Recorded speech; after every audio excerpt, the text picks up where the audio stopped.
Eggs in foreign lands. If you think a single egg can't cause an international crisis, it's because you've never seen a trade deal crack mid-omelet. In this video, you're going to understand trade, why it's at risk, and how a decision in one coop can affect the price of your breakfast. So crack that like button, scramble the subscribe bell, and share this with someone who still thinks trade is just buying stuff from abroad. Now imagine two kingdoms. In one corner of the map, a coop with millions of hungry beaks, but not many chickens. In the other, a land where chickens cluck so happily that eggs sprout from the bushes. The first kingdom wants omelets. The second has more eggs than it knows what to do with. So begins the oldest ritual in the forest: trade. Northern foxes send shells, seeds, sometimes even fancy gourmet corn. In return, they get fresh eggs, straight from the sunrise. And trade blossoms. Less hunger, more breakfast. Chickens become influencers with a reality show, keeping up with the Coopdashiums. But one day, a rooster in a minister's robe squawks nervously.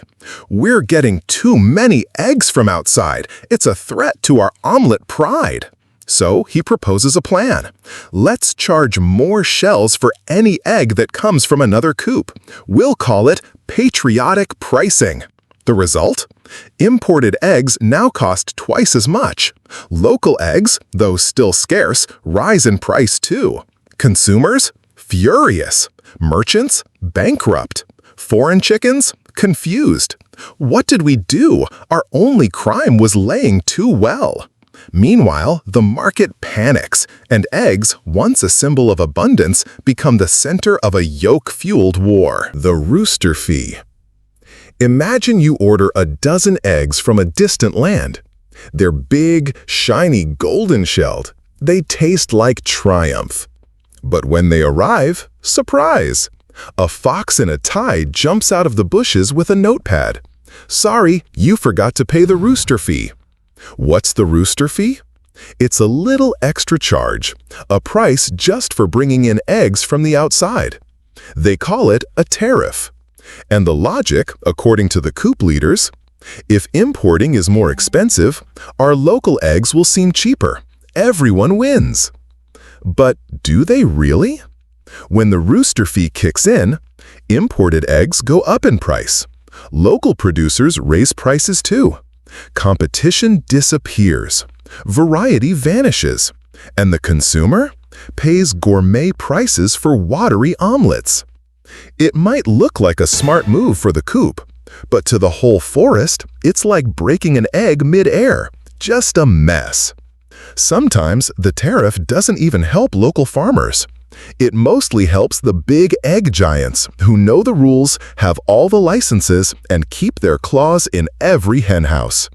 Meanwhile, the small seller of cracked eggs gets pushed aside. The egg and filling wars. When one coop imposes tariffs, the other rarely stays silent.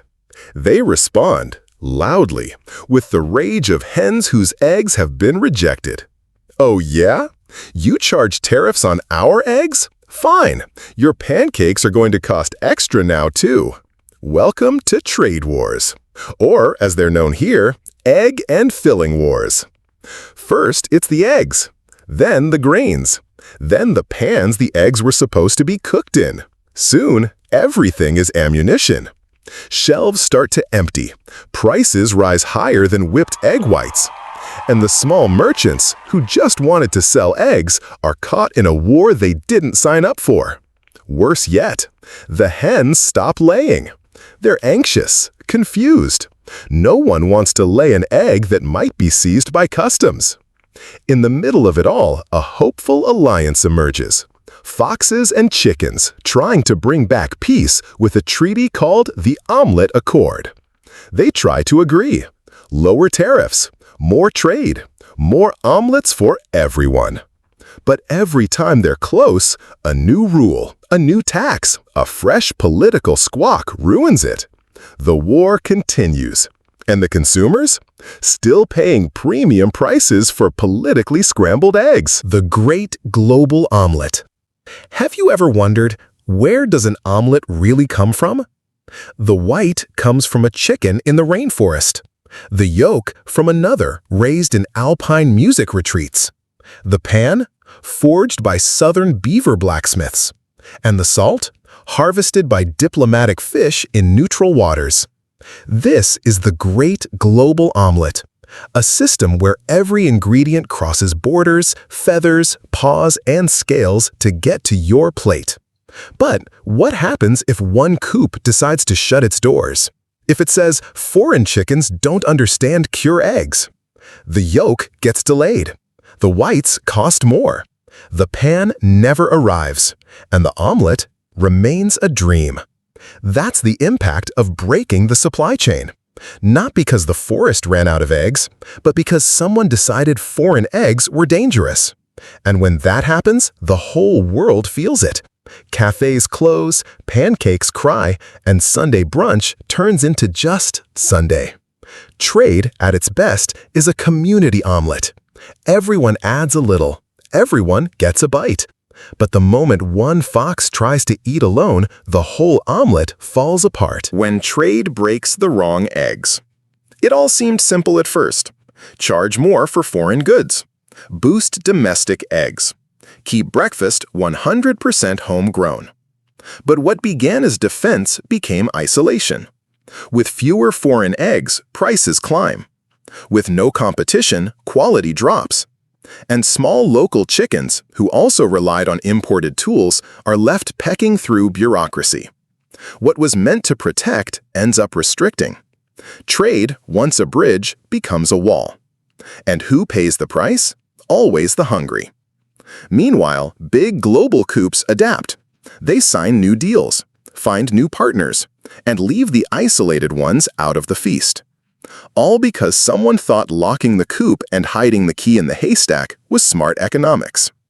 But the world has changed. Trade is a dance of shells, trust, and yes, eggs. If the forest wants to thrive, it has to learn to cook together.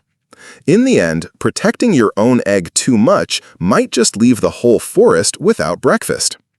If this video helped you understand trade, give it a like. Subscribe to the channel and share it with someone who still thinks tariffs come from roosters.